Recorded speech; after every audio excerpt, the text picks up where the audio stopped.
I'm in the music room, as you can see in the background. Perfect. Do you know Sexy. that there's a Twitter account called Room Rater where they rate what your Zoom backgrounds look like? I think they'd give you at least a 9.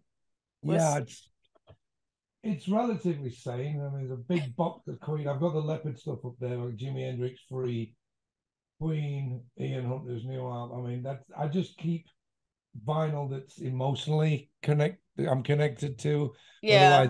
Otherwise, it's just in iTunes. I'm afraid. Well, I'd expect nothing less from you because I know I've interviewed you before, and you're one of the biggest music fans that I like. Your enthusiasm when you talk about the music you love, whether it's new music or music from your childhood. I haven't really met that many celebrities that still have that kind of passion. It's always really fun to talk to you about music. Which is kind of weird because it's what you get into this for. I don't see how it gets any how it can wane if you love rock. If you talk to Ian Hunter, for example, he will just wax on forever about Jerry Lee Lewis and Little Richard and stuff. And maybe not so much Chuck Berry, but that era. And Mm-hmm. he's like a kid.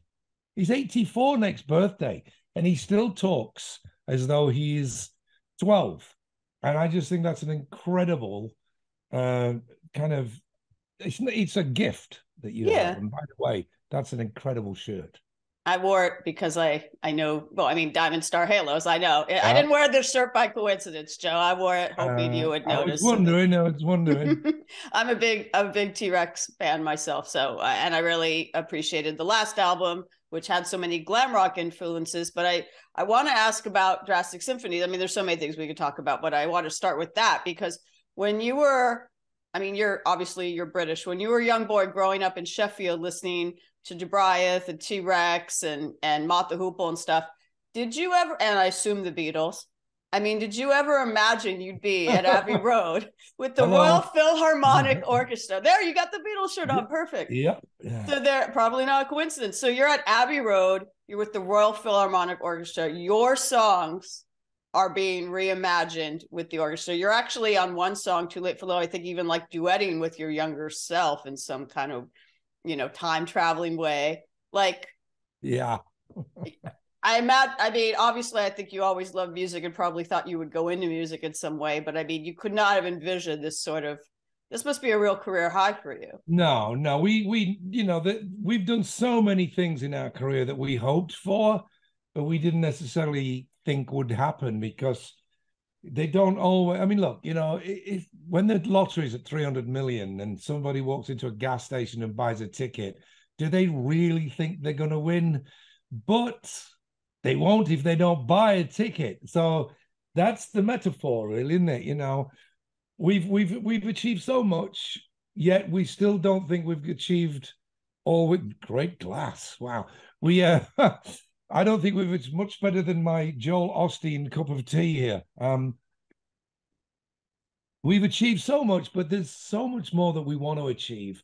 And Mm, sometimes we don't know what it is until it's presented to us. So it's not like we're going foraging through the rock forest for stuff. Sometimes people just come up to us and go, "Hey, how do you fancy this?" Then we propositioned, and with Diamond Star Halos, it just found its own feet. We worked it out for ourselves. We're in lockdown. There's nothing else we can do. Let's try and make an album remotely. We pulled that off. We decided to keep pulling it off by pulling it out and not allowing it to be released during the pandemic. mm-hmm. So we sat on it for a year. And it's like, okay, so what can we do now? And we had to deliver the record because there's a 9-month waiting list for vinyl. So we've let the thing go. It's done, no more songs. But what now? And then this opportunity is presented to us by the label that we have just re-signed to, because we were free. We had the catalog with Universal, but until just a few months before we completed Diamond Star Halos, we didn't have a record deal for the Mm. new record, but they wanted it, and we got on really well with them these days. Great people that we're working with there. And they said, no, we want the new album. So that went through the process, and it was all come by and wonderful. But while we're waiting around for a year to put it out, because we refused to release it in the pandemic, they made the suggestion of how do you fancy doing some of your songs with the Royal Philharmonic Orchestra? You know, and then the examples that were put in front of us were Elvis and the Beach Boys.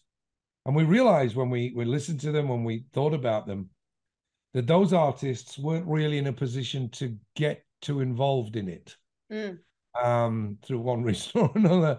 And we were, you know, and we said no to, well, yeah, we'll do it, but not just to make the sleeve look good. So we're not going to do Photograph, Rock of Ages, and Let's Get Rocked if they sound hideous. And when we had got Eric Gorfain, our string arranger, who's got a keyboard with an orchestra sampled on it, so he can score it, send us an MP3 demo of a fake orchestra that sounds incredibly real, because that's how you do it, you know. And we listen to it, and straight away, 10 seconds into the original version of Sugar, we go, no, absolutely not. Idiots. That one did end up on the record, though. You did eventually. Yes, but not in the, yeah, but exactly. The reason why it did is because the original version didn't work. And you know, to play down, down, da, da, da, da, on cellos is just no, you know. And the same goes for Rock of Ages and Photograph. And we said, no, we will do as many hits as we can, but we want to go more symphonic. So for every hit, we said there's got to be the yin to the yang. So this is why the album opens up with Turn to Dust. We wanted to make a statement that this is not just butter on a piece of toast. We wanted the, you know, the icing that's gone on this cake. We wanted that cake chopped up and put back in the pan and reimagined and different ingredients. And so, you know, you listen to Animal and there's barely a leopard on it except me until towards the end. And then we've changed the drum parts and we re-EQ'd all the instruments. We took more off than we put on. We wanted the orchestra to be the lead role of this record. And because Sugar was so obviously not going to work in its original form, and, you know, the record company are dying to have hits on this thing, of course they are. It was Sav who said, why don't we do M's version? And to expand on that, M. Griner, good friend of ours, Canadian songstress, she's probably got about, I think she's got 28 solo albums out by now. I came across her when she was singing backing vocals for David Bowie in 1999. And as I was introduced to her, Mark Platty, David's bass player and producer, said, you really need to listen to her version of your song. It's kind of out there. So she gave me an MP3. Oh, no, she didn't, because it was 99. She posted me a CD. I was going to say LimeWire. How'd this work? Yeah, no, she posted me a CD, I believe. Okay. Or handed me one. I can't remember. But my point is, she did the song as like a kind of a Billie Holiday blues jazz ballad on a piano. And when I played it to the rest of the guys, they were like going, oh my God, this is great. Because most people cover our songs, they just cover our songs, you know, like a bar band or whatever. This was somebody that completely went, you know, hog wild in a different direction. And consequently, we became really good friends. And she sang on the Yeah album in 2004, 2005, whenever we did it. And me and her have been writing an album together. We were going to do as a kind of a Simon and Garfunkel, if you like, that we just haven't had the chance to finish. But I you know, once Sav suggested it, we all went, brilliant. I rang her up and I said, do you fancy doing your version of Sugar with us with the Royal Philharmonic? And she's like, when do you want me there, you know? But that's a consequently, yes. We did all our parts during lockdown again with Diamond Star Halos in the bag. And we worked with Ronan, we worked with Eric Gorfain, the string arranger, and we worked with Em, and went in and re-recorded it beautifully, sang it. And then Eric did a string arrangement for it. And then I sang to her vocal. I did it at home at my leisure, you know. Oh, you didn't go to Abbey Road? No, we didn't perform at all in Abbey Road. We went to Abbey Road. Oh, yeah. Yeah, I saw videos of you there. Yeah, but we'd done all our bit beforehand. I see. So that Eric could score it, and then he would do the orchestrations, send us the first draft, and then we would listen to it and either go, yep, it's perfect, or can we change the bridge because he sounds too legato or it's too staccato. It's not right. And he'd go back in and mess around with it. So then we'd sign off on all 16 songs that we recorded. Okay. Then he would print the music out in mass so that when we got to Abbey Road, every person in the orchestra had their parts. So it's all scored beautifully and everything, and it's all physically written out so they can put it on their music stands. And while we were in London promoting Diamond Star Halos and doing the videos for Fire It Up and Kick, we were secretly sneaking into Abbey Road to watch the Royal Philharmonic performing on what was to be Drastic Symphonies. So we were involved in making the whole track ready for them to play on. And then we spent best part of 2 days there watching them do their thing and just being in awe of these insane musicians playing on our music. And another interesting thing that came up as we were doing it is like, isn't it? Do you think it's a little weird for them that we're not 200 years dead? You know, because these guys, whenever you think of an orchestra, whenever I thought of an orchestra before this session, they were always in tuxedos or prom dress type stuff, because they were either an Andre Roux gig or it's a TV performance, or you're actually at the theater and they're all dressed up. These guys are coming into work in their runners and their sweatpants, and 3 of them in Def Leppard t-shirts. You know, and I don't think they even knew who they were going to be working with, because they read. They don't feel musicians like us. We have to practice over and over again. These guys were nailing everything first, second take. And we were thinking, you know, they're normally working with Beethoven and Brahms, Liszt, but Mozart, They've been dead long time ago. And here we are up on the balcony, filming it, watching it, going, can't believe we're doing this. It's amazing. It was fantastic. Really good, yeah. Well, I mean, I was saying earlier, did you ever imagine this when you were younger, that this could happen? But, you know, honestly, I mean, from what I know of your history, I mean, you guys were always pretty ambitious. You had the idea for a band called Def Leppard before it even existed. You always kind of had this. And I mean, correct me if I'm wrong, but how I see your history is kind of Pyromania, which just celebrated its 40th anniversary this year. That was kind of the big transitional record to kind of what, you know, the average person knows as the Def Leppard, like big sound. Like you never really were into being subtle. I mean, you always kind of had big ambitions from the beginning. Oh, right? Yeah, no, we'd be subtle musically if needs be, as best as we can when you're a 2-guitar band. And it's never shown up more so than probably the first time was 2 Steps Behind, and we just went full on acoustic with an orchestra. And then since then there's, you know, the rock ballads or whatever you want to, hate that phrase. But then with Diamond Star Halos, we had the piano stuff with strings, which was Angels and Goodbye for Good. But yeah, never been, we always had ambitions where when we were catching the bus in the freezing cold snow or walking through it because the buses weren't running to get to the rehearsal room in Sheffield, we were huddled in round a kettle trying to keep warm or whatever, saying we're going to be the biggest band in the world. That I didn't see the point with, and all due respect to whoever, being a band that once got to number 42 on the Billboard charts. It wasn't an ambition that resonated with me. It's like, if that's all we ever get, fair enough. But that's not, you don't stand at the bottom of Mount Everest saying, I just want to get 100 yards up. You want to get to the summit, you know, and I think anybody that's ever got to the summit had to believe that they deserved to, or they wanted it enough. I'm sure Lennon and McCartney egged themselves on in 1962, 63 to do this, and Jagger and Richards did, and Ray and Dave Davis and Keith, Keith Moon, John Entwistle, Roger Daltrey, Pete Townsend, they've all egged each other on to like, we can do this. This is going to be great, you know. So yeah, big ambitions always, but subtle where we needed to be. Right. You know, the great thing about this band is that for all the bombastic noise that we make, we're huge fans of things that don't do that. And sometimes little bits of it leak in. We go, oh, this little bit needs to sound like Tom Waits. This bit needs to sound like Peter Gabriel. This needs to sound like Seal. This needs to sound like Seals and Croft. It doesn't matter who it is, you know.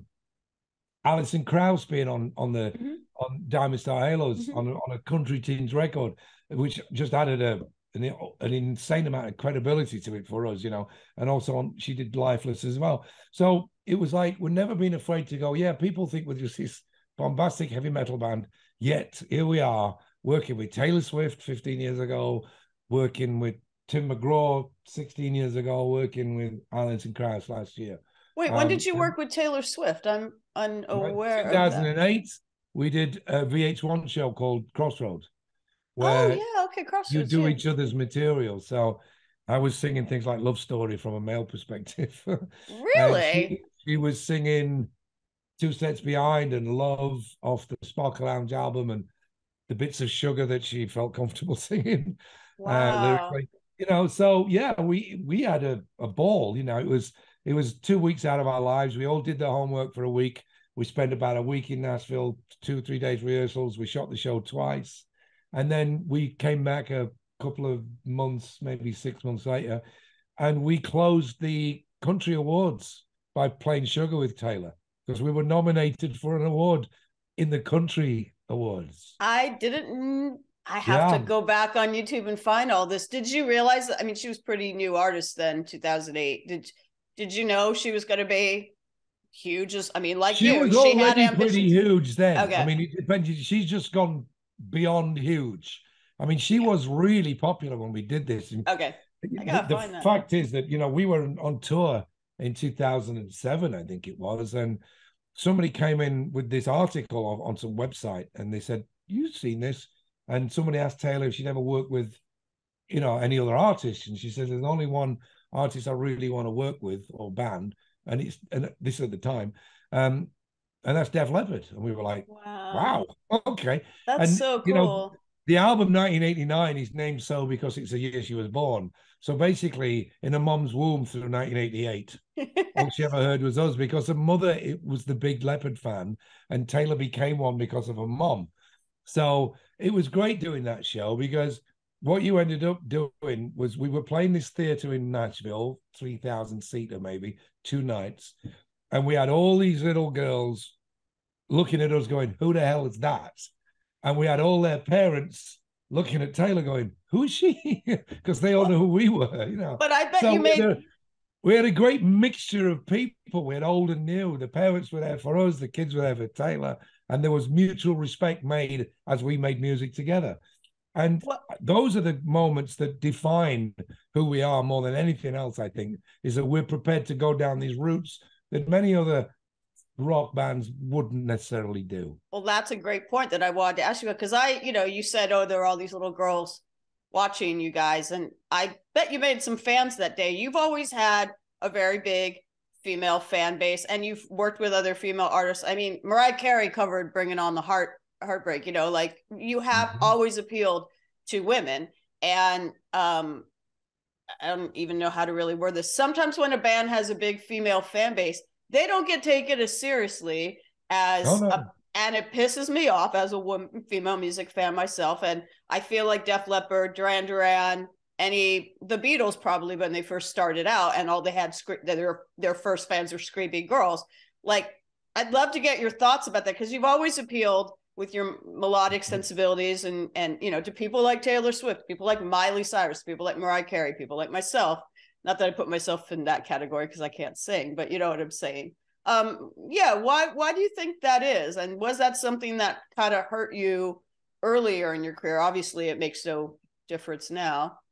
Well, it made no difference then, because we didn't really take any notice of it. When we did On Through the Night, there wasn't really a great female fan base. There was a few, but probably no more or less than Iron Maiden would have had, or any band that came up at that period that were, I don't know how to put this, masculine. I don't know what we are. You know, Bringing on the Heartbreak broke through in America on an album that was essentially kind of like very based on sonically Highway to Hell. I mean, High and Dry is the closest thing we've ever come to making an album that sounds sonically like an AC/DC record. Because, lo and behold, same producers, same studio, amps in the same place, same mic techniques, same engineer. Of course, there was going to be a similarity, you know. The difference is that AC/DC would never have done a song like Bring On the Heartbreak.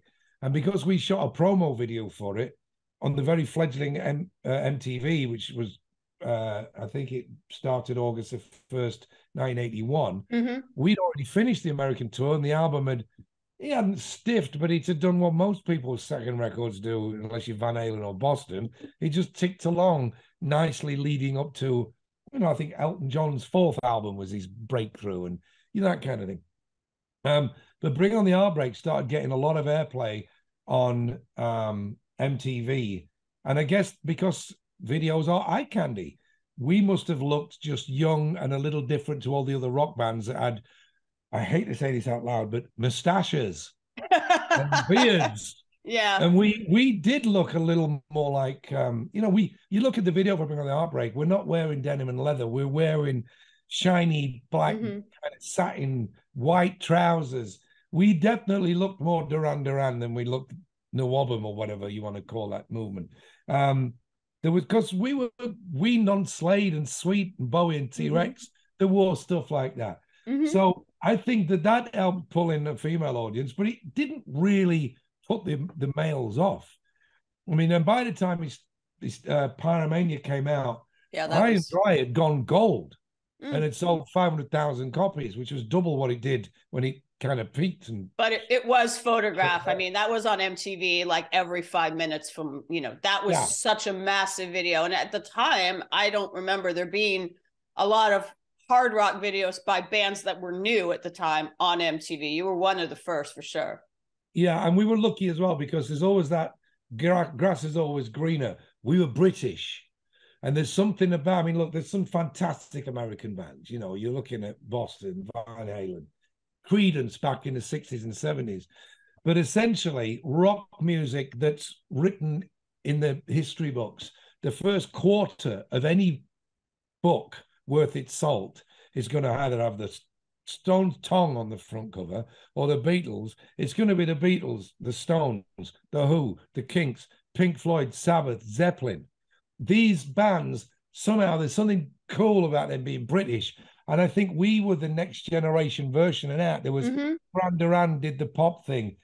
Iron Maiden did the metal thing. We were stuck somewhere in the middle. And Maiden had plenty of female fans. Duran Duran had a few male fans, probably. And we were stuck right in the middle. I don't ever remember doing a gig where it's like, my God, I feel like David Cassidy. There was, but the front row was pretty much full of girls. There was guys everywhere as well. It wasn't, it wasn't like, it was pretty much 50-50 or at least 55-45. But that's a stat. But I never worried about it. In fact, when you're 24 and you're single and you're playing in an arena in America in front of 8,000 out of 12,000 people and they're girls, what are you going to worry about? What sucks about that, when you're a kid? So, no, it's like I get the fact that, Donny Osmond, David Cassidy didn't have great male fan base, but they also didn't make much rock music. We were a rock band. It was guitars. It was just that we had prettier melodies than a lot of other rock bands. We weren't as macho. I didn't go and all that kind of stuff. I actually don't have a great rock voice. I have a pop voice. I think I honestly think I sing like a David Essex song, like Rock On, better than I sing my own, because I grew up on people that were just edgy. David Essex had a couple of hits that were pretty edgy for a pop singer. And then there was like, Brian Ferry. I don't sound anything like him, but he was a voice that was unique. And definitely they were a rock band, but a glam rock band. It wasn't Poncy pop music. He was just, Bowie, same thing. It was unique. And I was kind of led down the path of the rock singer when we were producing the hard stuff with Mutt. But it was difficult for me to do. I didn't feel... Really? I'm not naturally Brian Johnson. I can do it. But if I'm left to my own devices, you listen to Diamond Star Halos, and that's the real me, if you like, because they're all mostly either my melodies or Phil's or whatever, or I'm allowed to breathe and express in my own way rather than being directed. or advised, or whatever you want to call it, or bullied into singing a certain way. So when it comes to singing things like Photograph, it's got all the high stuff, the histrionics that sell it. But listen to the verse parts, and it's actually quite understated because that's just my natural voice, and I think that is more appealing to a female audience, maybe, because I'm not shouting at them. I'm singing to them, I always shout feel to the guys, shout to the guys in the bridge and chorus. Well, I always think if you have a 50-50 or a strong female fan base, you are doing something right. You're appealing to everybody. Did you ever, I know we were just talking about you duetting with Taylor Swift. Have you ever sung with Mariah Carey? Have you ever done a duet or bringing, I feel like that would be pretty epic if that were to ever happen. I've never met her. I've never sung with her. All I've ever heard is the story of how it happened and why, which if it's true, and you'd have to ask her this, she had a greatest hits album coming out, obviously quite down the line, and she was doing a photo shoot for it, playing our Vault greatest hits album in the background. And I don't know whether it went on loop or she just heard the song for the first time or she heard it again for the first time in a long time. But she pretty much stopped the session and said, I'm going to go in and record that song and put it on as the new track for her greatest hits. That's how I heard it from people in the industry. Well, so I've never met her. I think it would be epic, and get the Philharmonic Orchestra behind you guys. I'm just putting it out there. That would be an epic duet. But there is a duet. I live here in LA that I want to ask you about that you did recently in LA, which was with Miley Cyrus. I love it when you sing with badass women. And this was a tribute to another Taylor, to Taylor Hawkins. Yeah. And it was great. I think it was one of the highlights of that big, 5-hour show at the Forum.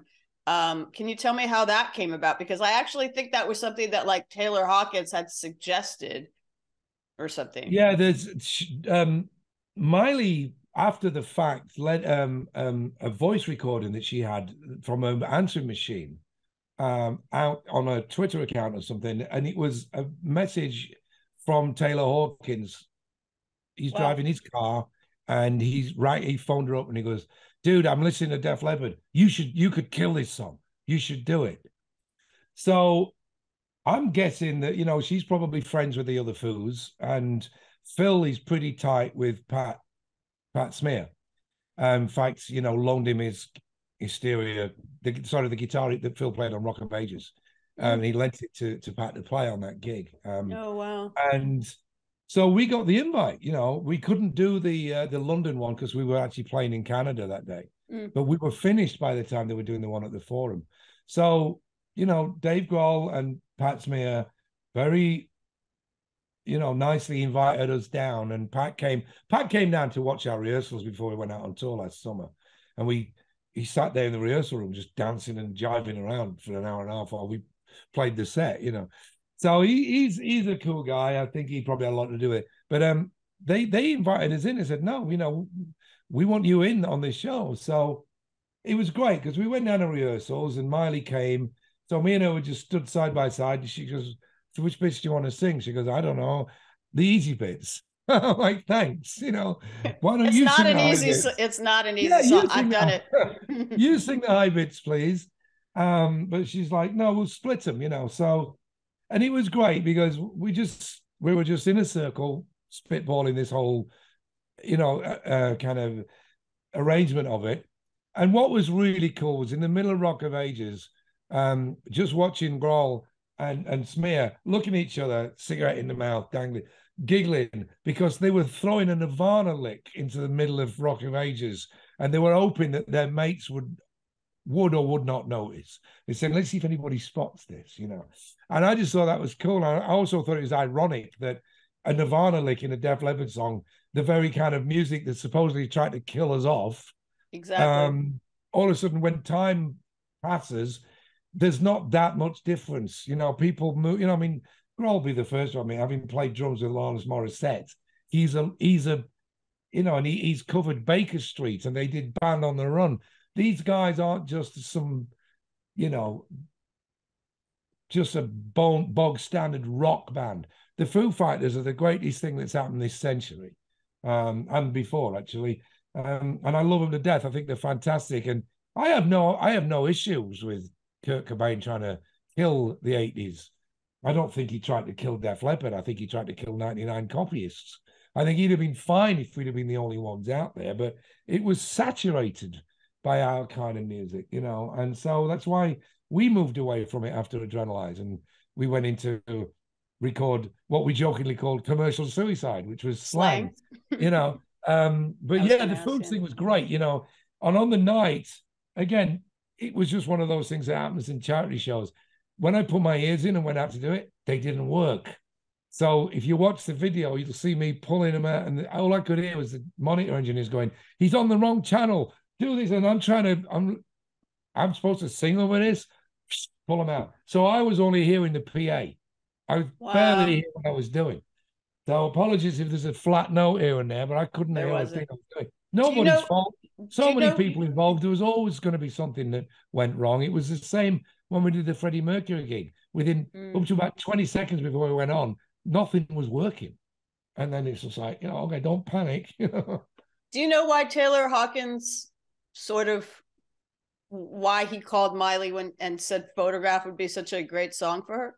Well, apparently, if you go into I think you'll find this if you just go in a Twitter account and go back to just after the gig. He was her neighbor and found out she was moving to Nashville. Oh. Because I guess she was living in LA. And he was ringing up going, "Dude, I'm going to miss you," because I guess they hung out, you know. And he just dropped it just by coincidence. I'm guessing Photograph was on KLOS or something, you know.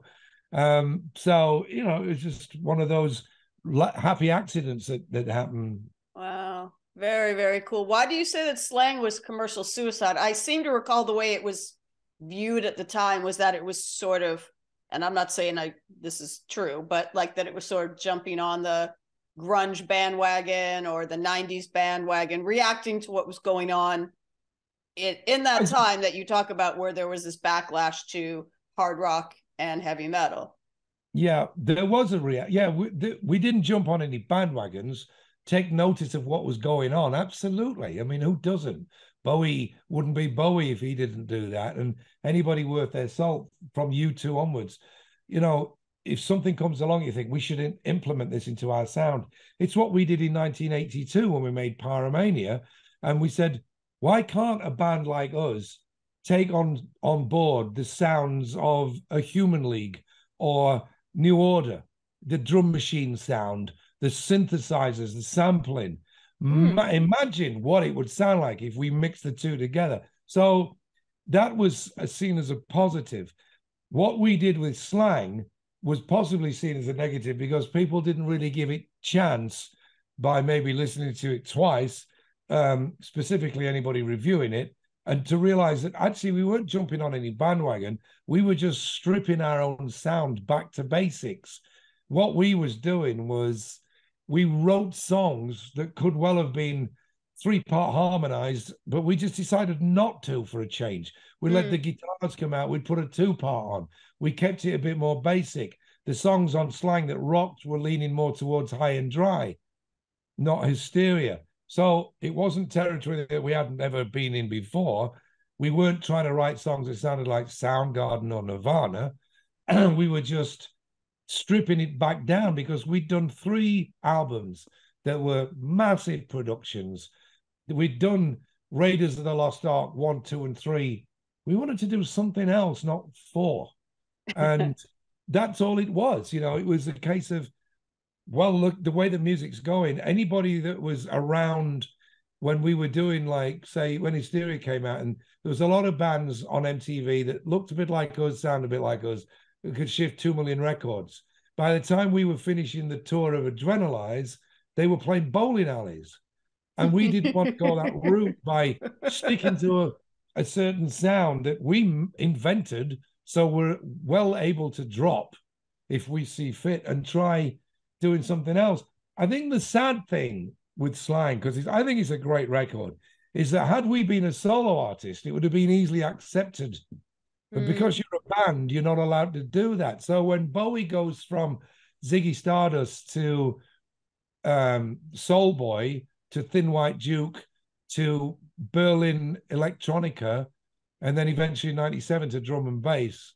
And then in the, last 3 albums of his career, almost, well, the last 2, jazzy almost, it's fine.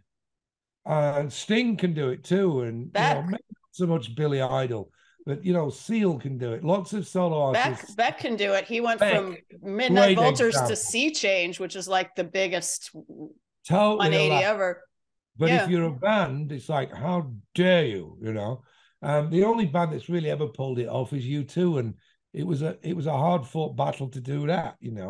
With us, I don't know, we were accused of betraying that British new wave of heavy metal by doing ballads, and then we were betraying ourselves by going back to a more basic sound.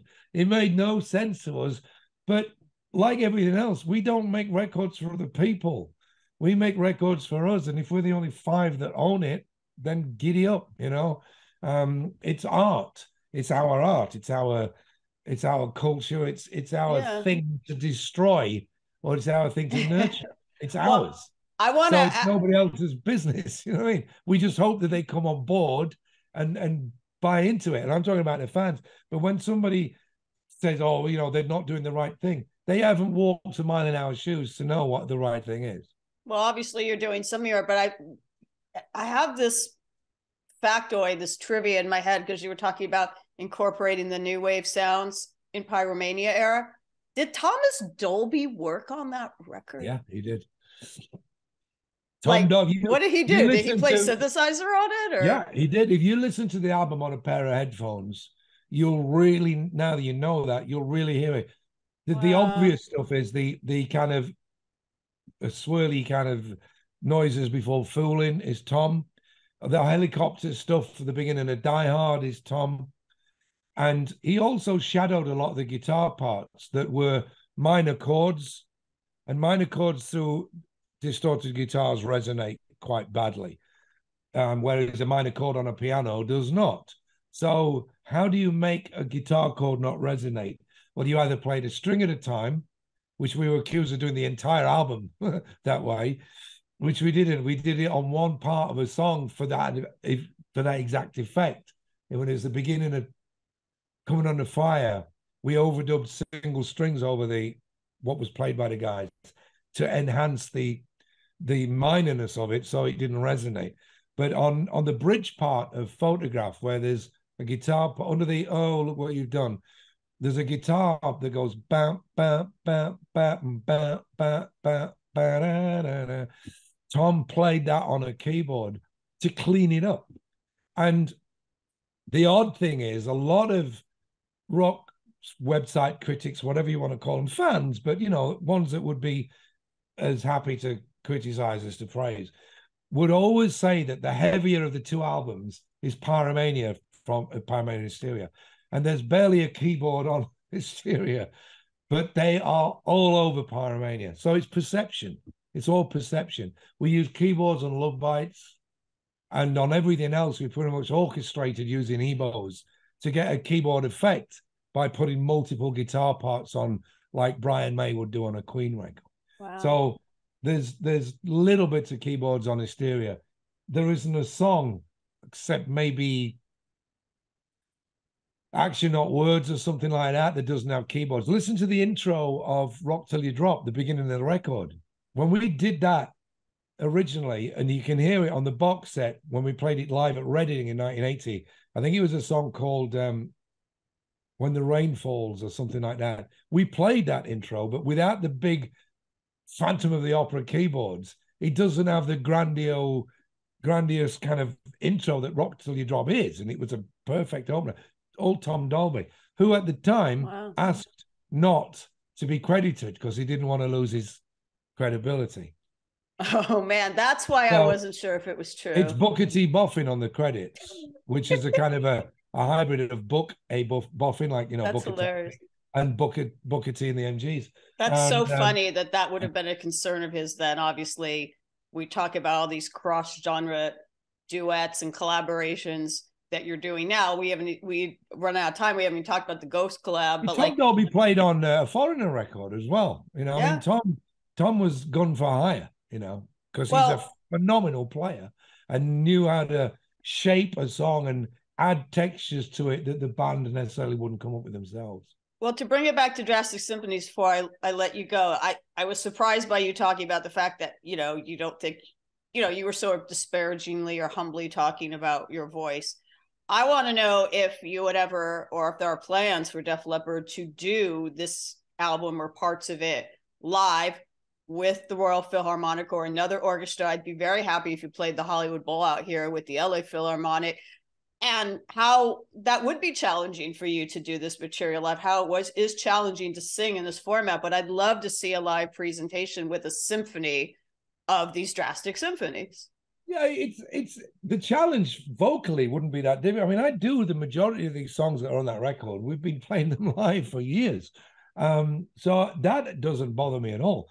The challenge is making it a valid project to do. And obviously, you know, we've been asked since we've started doing the promo for this record, would we ever play Drastic Symphonies live? And the answer is absolutely. We just don't have any plans to do it right now because we're smack bang in the middle of the Def Crew tour, you know. Mm-hmm.